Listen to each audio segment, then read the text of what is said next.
y'all. Welcome to Lunchtime Topics. I'm Kate with the Creative Coast here in Savannah, Georgia. If you're not familiar with us, we're a 501c3 nonprofit, and we exist to catalyze the innovation economy through our social and educational programs. And Lunchtime Topics is one of those programs.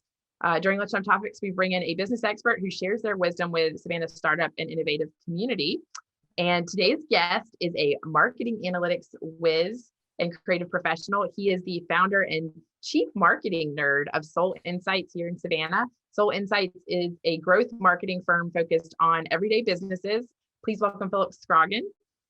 So Phillip, you spent many years in business to business information technology and decided after that time to go after your passion of blending creative thinking and with data analysis to empower customer-centered and data-driven businesses to scale. Can you tell us a little bit more about your background? Yeah, well, thank you for having me on. I'm really excited to talk shop with y'all, and I really think this audience is going to be unique in the kind of dialogue we're going to be able to have on the meeting place of creativity and also innovation and technology.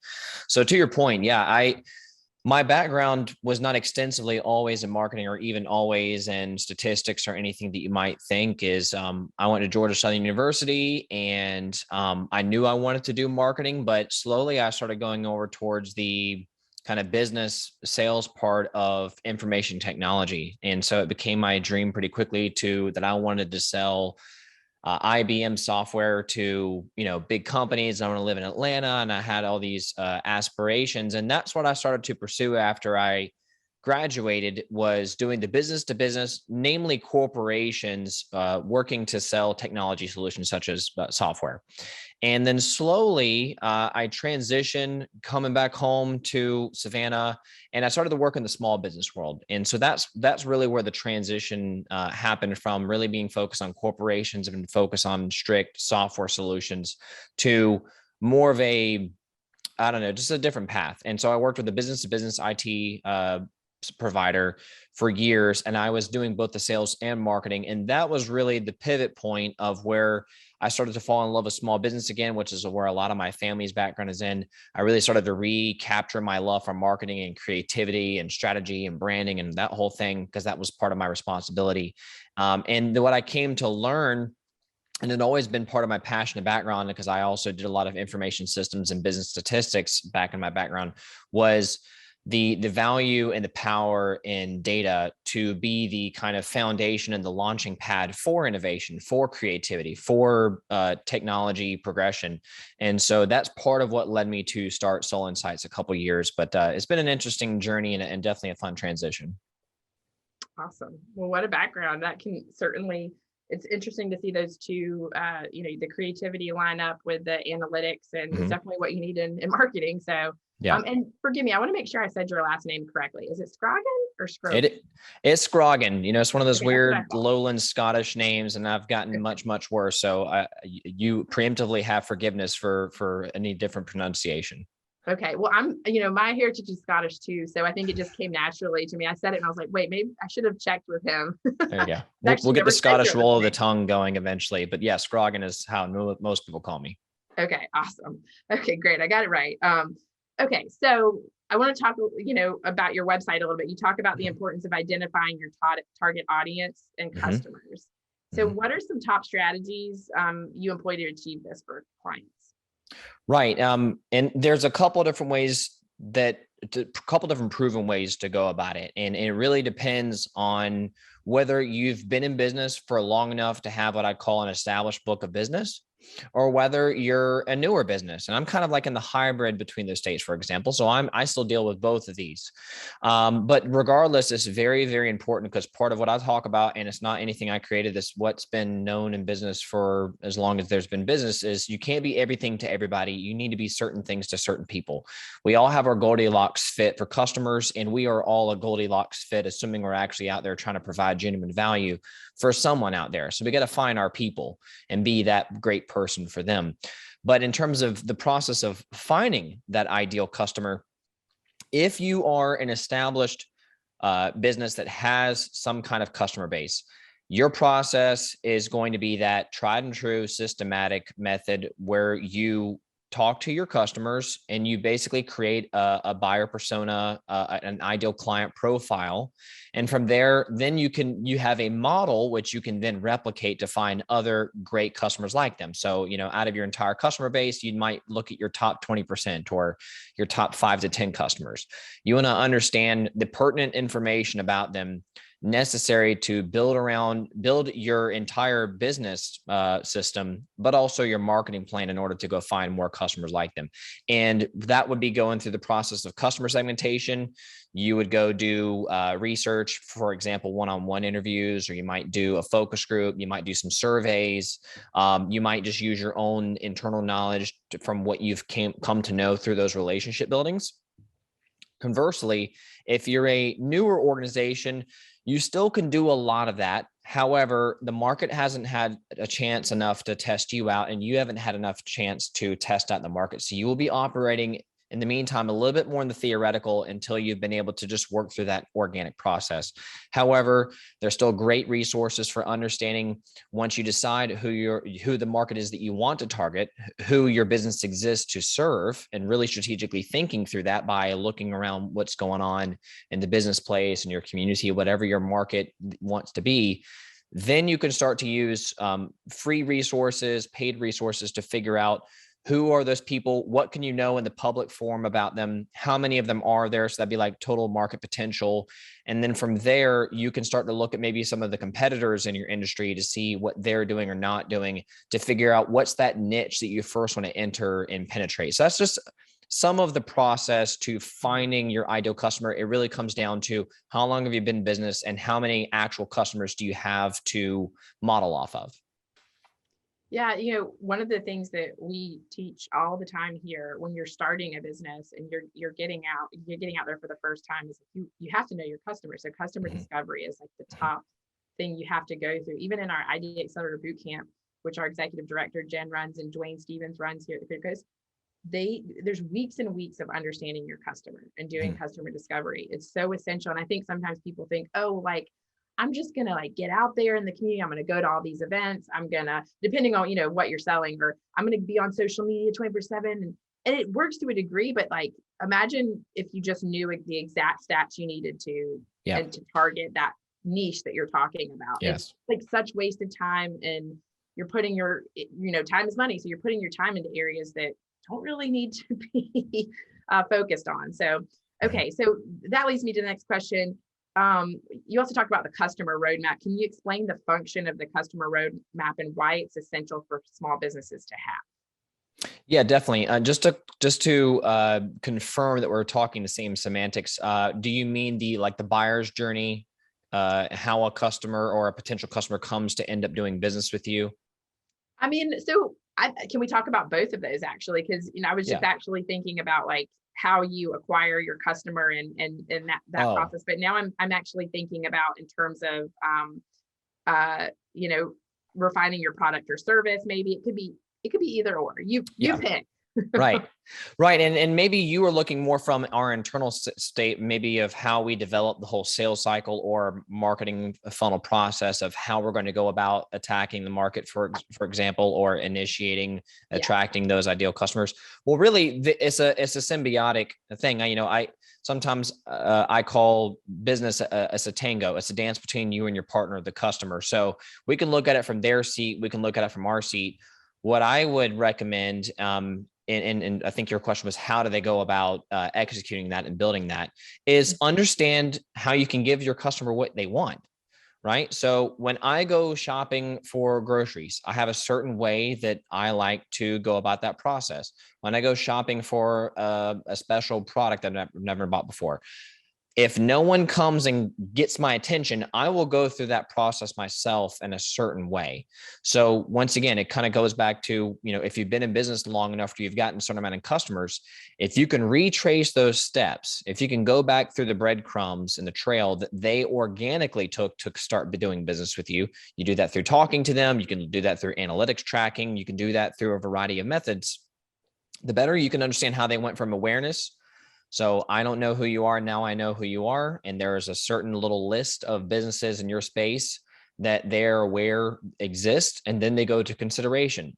something happens that makes them in the market, so to speak, for that product. I'm not always in the market for a car.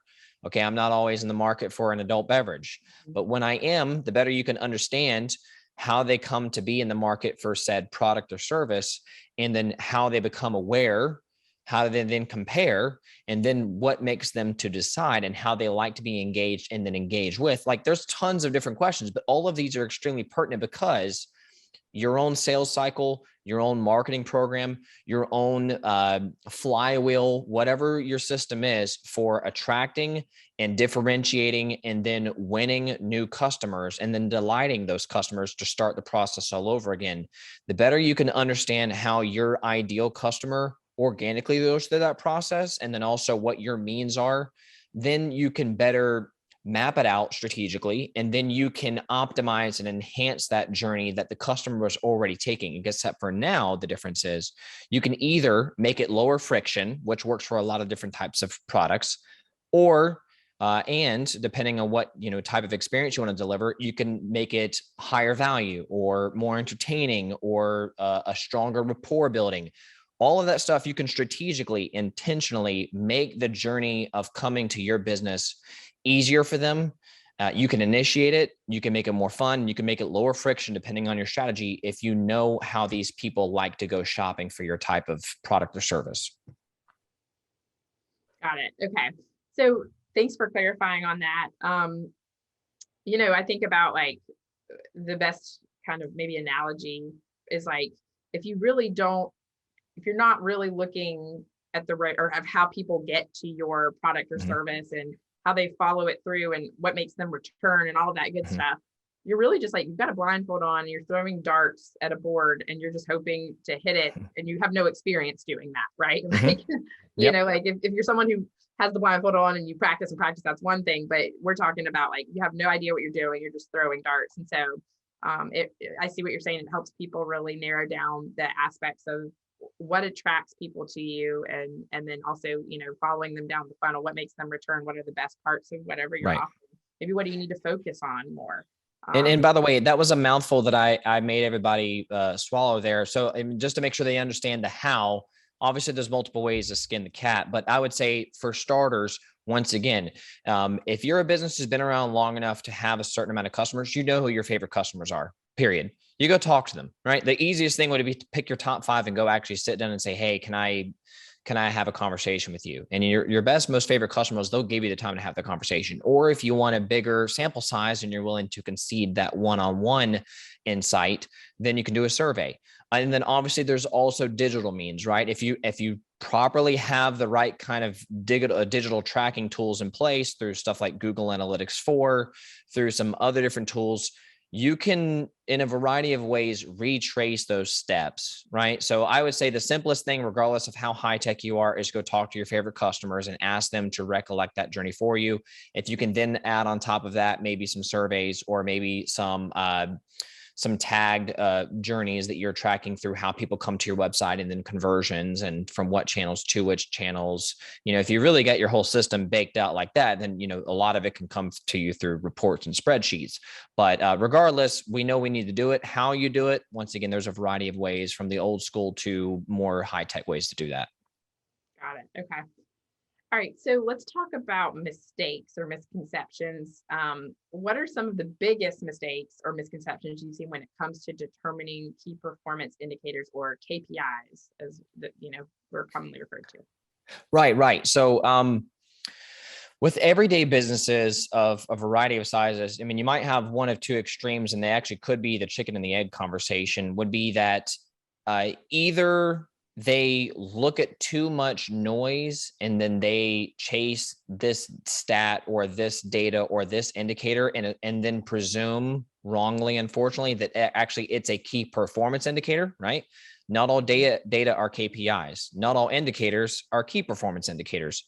Or it could be what result from that is you get in a couple of weeks or maybe even a couple months of trying to go data nerd, and you're tracking all this stuff and like, oh yeah, this is great. And I should just, as I see this will happen. And you have your theory and your correlation does not equal causation. And then you get overwhelmed with the noise, or you kind of get deflated from the fact that whatever your little stat was that you were tracking isn't getting you what you want. And then you just get overwhelmed with the noise and stop tracking your data altogether. You stop trying to be data driven altogether, and you start going with your gut 100% of the time with no objective sources to guide your money and decisions. So that's the main mistake I see is, number one, just not even attempting to be data driven, but either because you feel like you don't have the time, or there's too much noise and you don't know how to differentiate between data noise and data insights. Or it could be that you mistake a certain stat that you think is important. One case in point might be like reach. A lot of folks are very obsessed with reach. How much reach does my social channel have? How many sessions or users does my website get? How many, calls do my people make? If you have a sales force, that's a leading indicator, but depending on what the rest of your system is and how that's constructed, reach may not be a key performance indicator, a leading indicator, which results in whatever your bottom line goals are. So there's a lot that goes into KPIs beyond just having some stats and tracking graphs. Right. Makes sense. Yeah. If it's not getting you the results, then it's probably not as key as you think, is basically what you're saying. Right. There's a bajillion stats you can track. You don't have the time or the means to track all of them. So you really have to be super selective and strategic about what kind of information you're going to spend your precious time tracking. Yeah. Okay. So how do small businesses determine, generally speaking, what their best KPIs are for their audience? Is there kind of a, general process for that? Yeah. Very good question. I'm always a conceptual guy. Some guys love the details. I actually, believe it or not, like the big picture, and I will go look in the weeds, but for the purpose of the big picture. And that's what I would recommend to, if you're a CEO, if you're a business owner, if you're an entrepreneur, you're a big picture person, right? You've got a vision, you got a dream, hopefully you've got some goals, right? So, the difference between the dream and the goal is a plan. Okay. You need a business plan. You need a strategic marketing plan. So within that plan, if it's well constructed, will likely be certain amount of initiatives that you're going to launch. And there will also be your blocking and tackling rhythms. We will operating these channels. We will do X, Y, Z activities. We expect to see ABC results. That's where you, on a hierarchy basis, here's our tier 1 priority. Here's our tier 2 priority. Here's our, if it comes in and happens, it's gravy, right?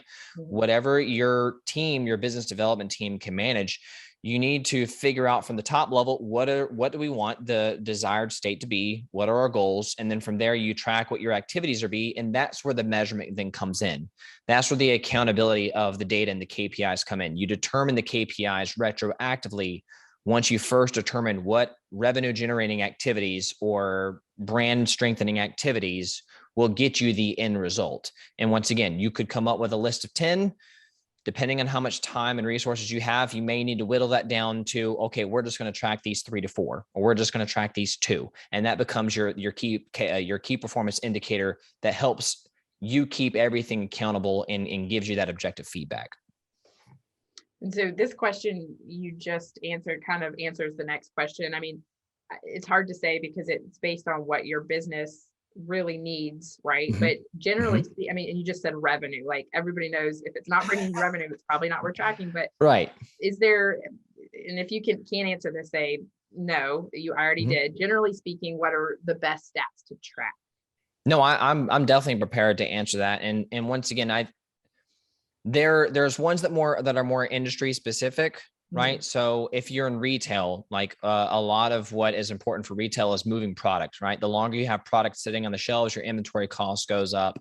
You might be picking the wrong product lines. So, sales velocity or, your sell-through rate is going to be more important. But if you're in a different industry, that's not going to be as important. I know that me, with my sales background, a lot of what was important to me back when I was tracking KPIs through my CRM system was pipeline value. Okay. So if you get a sales force, whatever your pipeline value is or opportunities generated, that's going to be a KPI for you. However, regardless of industry or your business, we all know that there's these KPIs, which are super important: revenue, cost of goods sold, operating margin, profit margin. All of these are KPIs.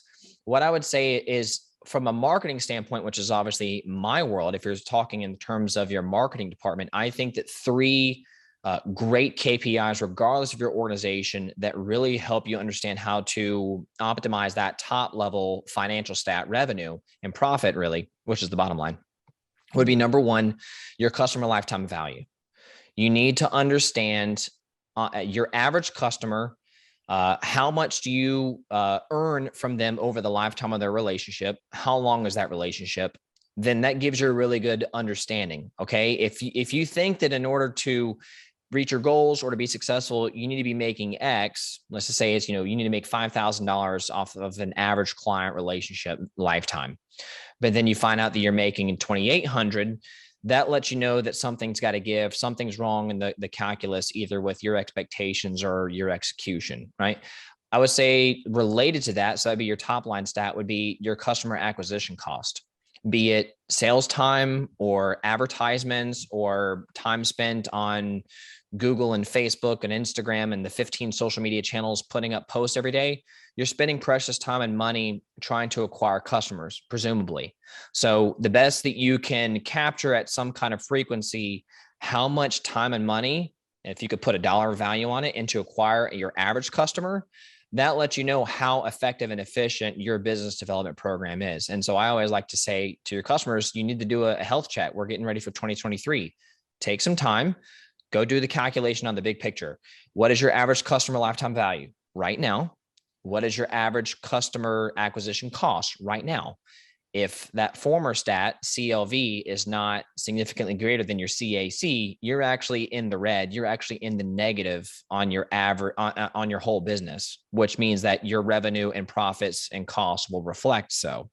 And then I would say the final one, to put a bow on it, would be you need to be satisfying people, right? Presumably, if you are in the business of repeat business and you actually want to build a strong reputation and you want to be a company that delivers value and makes people happy, you need to check your customer satisfaction scores. So, we all think we intuitively know that our customers are happy, but I think we would, if we were truly objective, we'd understand that we maybe have rose-colored glasses when it comes to that. You need to have some objective mechanism for tracking what your scores are, trying to create some kind of scored card on some kind of frequency of your average customer. How happy are they with the experience that you deliver? So that would be the top three. Awesome. Okay, so you talked a little bit about the CRM system. What systems or platforms do you recommend for tracking the stats? Yeah, another great one. I would say on the baseline, everybody's first starting point is to be Google Analytics 4, because everybody has a website. I mean, nearly everybody has a website. So Google Analytics 4, if you have it set up correctly and you have a basic level understanding of how to manipulate the reports and whatnot. I mean, Google really, I was at their marketing live event, not in person, but virtually earlier. They really are invested in making Google Analytics 4 as powerful as possible, given the way that the internet and privacy is going. And they really do design it where the nerd like myself can go to the deep end of the pool, but then your average non-technical person can look at Google Analytics 4 and get some actually helpful data to help them make decisions. From there, I would say use the other stuff that you probably already have within your software systems. If you're using QuickBooks, it produces data that you can track. If you have a customer relationship management system like HubSpot or something like that, or Salesforce, it's producing data that you can track. Same thing if you have an ERP system, a POS systems. All of these software systems have baked within them great data sets and visualizations that you can be tracking if they have the KPIs that are worth your time. My final statement would be if you're doing all that and you say, Phillip, I'm already doing all these things, I want some next level insights. Then I would say, you probably need to look at a dedicated business intelligence software system, right? So there's a bunch of different options in there. We could talk about it, or they can do the research to find out what's their best fit. But, if you're working with a lot of different systems and you need to aggregate them to kind of get a bigger picture, so you're not going into 15 different tabs and burying yourself into all these reports until you go crazy. Mm-hmm. Now it's time to talk about a business intelligence software system that can aggregate and then analyze cross-function those different aspects of your business to give you the top line KPIs. Got it. And those would probably be like a system like that. That would probably be for a well-established business, right? I'm just thinking they're probably expensive, right? Yeah. It depends, I mean, there's some freemium stuff out there, my understanding is that depending on what your, investment type is, that like a Tableau is what a lot of the guys in my space use, but they also have approachable price points depending on how much data and systems you're crunching from. I use an agency specific one, or otherwise I'd list that for everybody, but that's more so for people in my sphere who are working with multiple organizations to create that kind of pool. But yeah, I mean, there's a bunch of different options out there, and there are absolutely your startup size BI platforms, your small business. But like you said, you need to be to the point where you're doing enough in your marketing and sales program where you're generating enough data from enough different systems to where a BI software system actually makes sense for you to use and get ROI off of it. Gotcha. Okay. All right. So obviously this is, it's a lot of work. I know because it's part of my job, and I never feel like I can go deep enough. Like Right. I need to do this one more thing, but I don't have time. So that's where hiring somebody comes into play. So speaking of hiring, where can people go online to learn more information about you? Well, thank you for the opportunity to do the shameless plug. So if people want to learn more about me, my company is Soul Insights, Latin for the sun, not SOUL. So it's soulinsights.com, SOL insights.com. Also, if they just want to talk shop and talk about business growth and market forces and marketing strategy, I have a weekly podcast that I drop called Good Morning Market, which is available on all major podcast streaming services. So one of those two routes should get them started if they want to connect.